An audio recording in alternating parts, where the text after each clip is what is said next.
Welcome to Mortgages and More, your go-to podcast for the latest insights in the mortgage industry. Join us as we dive into expert advice, unveil actionable tips, and learn how to empower the next generation of homebuyers.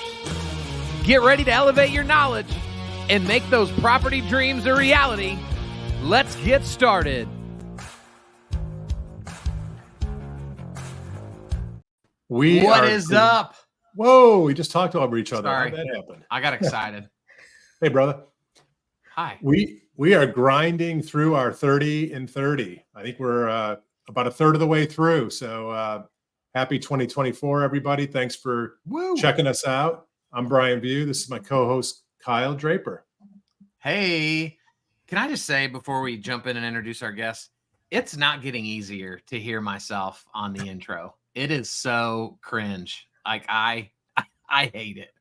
So I just want our viewers and listeners to understand what I'm going through every time we film these, having to do that. Well, I'm hearing that.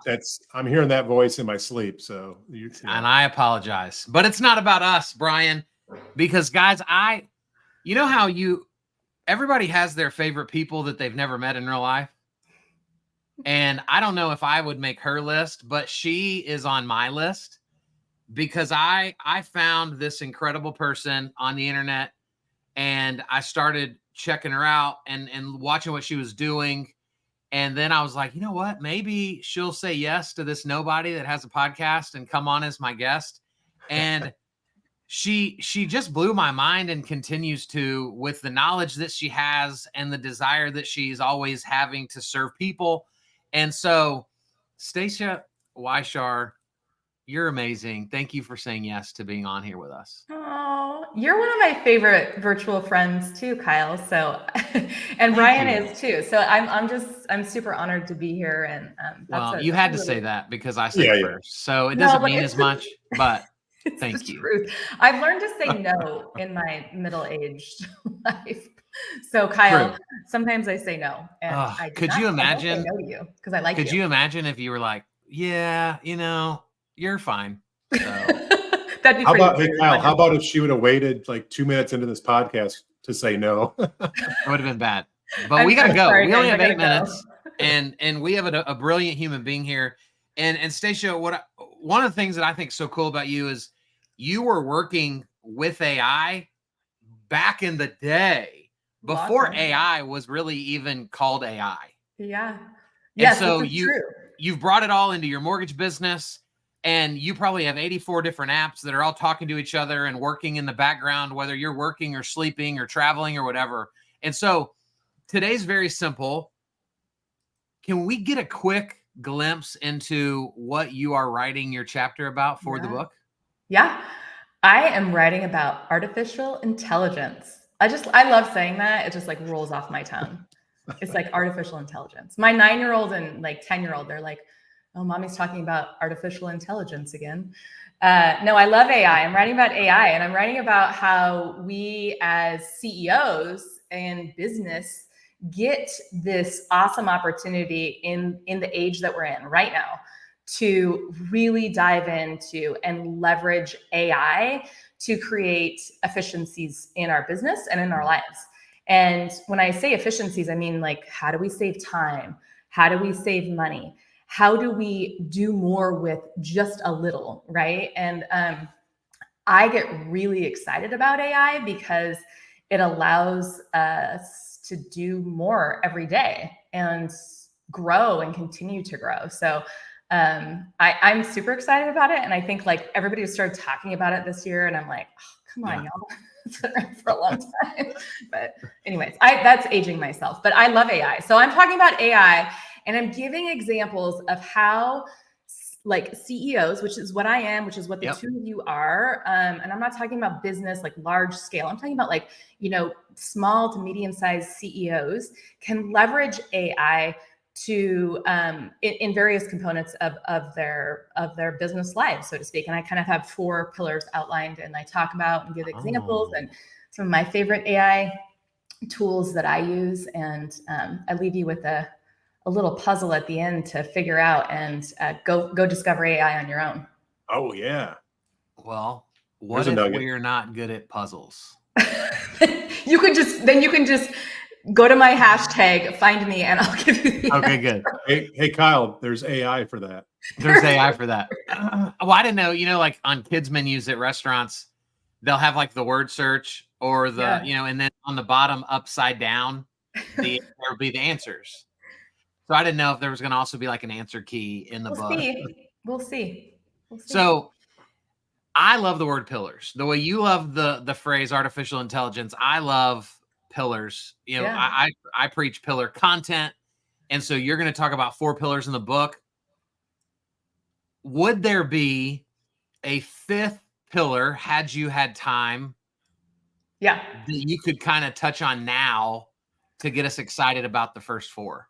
Here's what I'm going to say. I'm not going to call it a pillar. I'm going to call it like, maybe it is a pillar, but it's kind of like the tail of the dog, right? Like it's something that's like out there, because I think what the biggest thing is that I hear, in this industry, I'm a coach too. Like people get scared of technology in our industry. Like everybody's like, oh God. I'm like, hey, we're no longer in a bank with a stack of papers. I'm on a wooden desk, y'all. Like we're living in a virtual world. Like we need to embrace technology.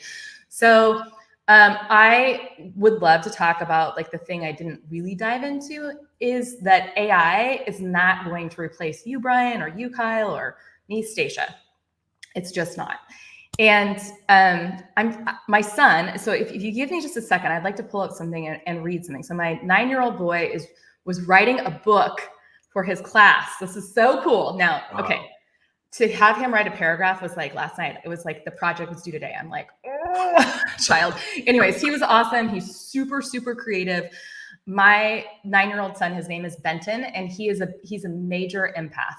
I also have another son named Bowen. So if he listens to this, I'm giving him a call out. He's an athlete. Shout out Bowen. What up?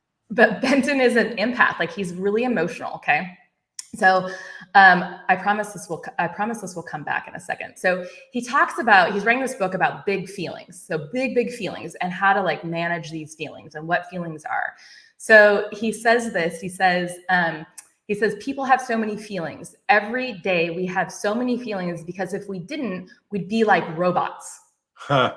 Okay. So he shows me this and I'm like, boom, artificial intelligence goes off in my head, right? Because like, that's what people think. They think that we're all going to be, walking around. But the next chapter that he writes, so that goes on to a chapter, like a paragraph, right? So his next chapter is super cute too. So I'm going to read that to you because I think it actually encompasses what that 5th pillar or tail is. He says, why big emotions are important. Emotions are who we are.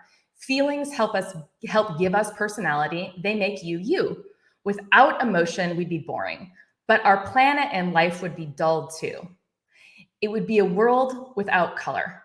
And like, honestly, as a mother, like, I'm like, man, I kind of want to cry a little bit. Yeah. Because he's spot on, right? Like emotion gives us this like beautiful world we live in. Have you guys, and you guys are men, so you don't have to answer this, but I will answer it for you. Have you ever cried so hard and then you just start laughing because you're just so like, you're just like, oh my gosh. And then you just start kind of laughing uncontrollably. That's emotion, right? Like that's human. When I was on a gummy.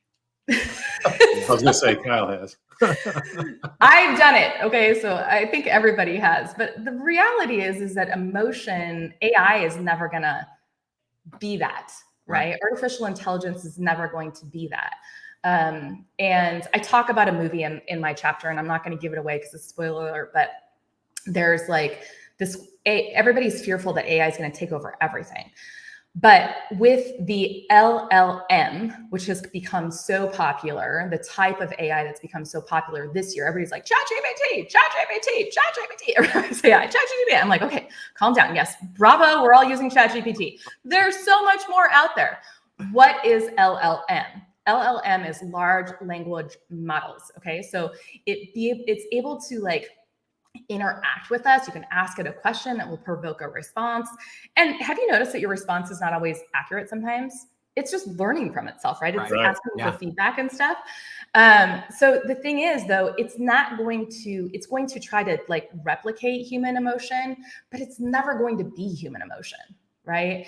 And so it's okay to like have a conversation with a chatbot AI. Like I had a Christmas over Christmas, something didn't arrive. And so I went into this app and I was like chatting with a bot and I'm like, oh, this is a bot. But the bot response was so good. Right. So good that it like solved my problem for me, refunded my money within like 5 minutes, and I was done. I was like, yeah, thank you, AI. You just saved some time in my life. 5-star review for that bot. Totally. And so like when I hear people go, I don't want to do AI. I'm like, well, you're doing AI every single day, whether you know you're doing AI or not, because you know, you got this in the palm of your hand. And if you still have a flip phone, you know, maybe you're not doing AI with a flip phone. You're probably not even listening to this podcast or watching this video. So like we're all doing AI. I mean, Brian, you were just saying like I got to go into this cool thing and do it. That's AI. It's like super intelligent, super cool, and it saves us hours and hours and hours of work. But don't be scared of it, because you know AI can have 4 pillars, right? The tail of it is like it's not going to replace your emotion. It's not going to duplicate you. It's not going to be able to sob in the saddest state of that it's in, and then all of a sudden turn around and laugh. It can't do that, because that's true human emotion, and that's the color really that feelings and emotion bring us in this world. I love that. Here's my takeaway, and I talked about this at a panel I was on a month or so ago. And we were talking about AI and how to leverage it in your business and do all the things that we've already talked about here today. And at the end, I said, AI is not going to replace you. And the audience was loan officers. So don't worry about AI replacing you. Worry about the other loan officer that's using AI. That's who's going to replace you. Yeah. And so the tools are the tools, and those that embrace the tools, whether it's early or late or whenever, are the ones that are going to be the threat, not the tool itself. It's totally true, Brian. And I'm just going to like, for people to have an analogy in their head, you know, the most success, like if you think about like, you know, Microsoft, like Gates started in a garage, right? So like we can use a technology company, we could use a grocery store chain, we can do whatever we want. But the companies that got big, right? They grew. They had what? Us. They had humans, right? They had human beings.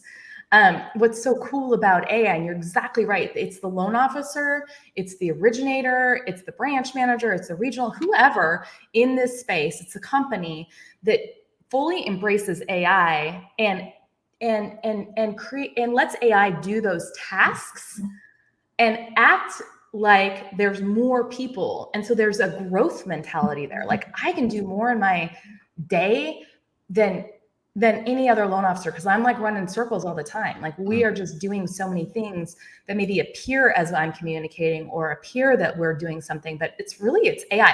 Now there's intention and there's emotion and there's feeling behind it that's really genuine and from me. But gosh, I'm not doing, I have AI working right now and I'm here with you guys. So amazing. You're exactly right. I am so pumped for your chapter. Me too. All the Easter eggs that you just hit in there for us. So Stacia, thanks for spending some time with us here today. It's my pleasure. Thank you guys. It's been an honor, and I'm super excited and honored to be part of this project with you. Thank you. See you tomorrow. Come back tomorrow.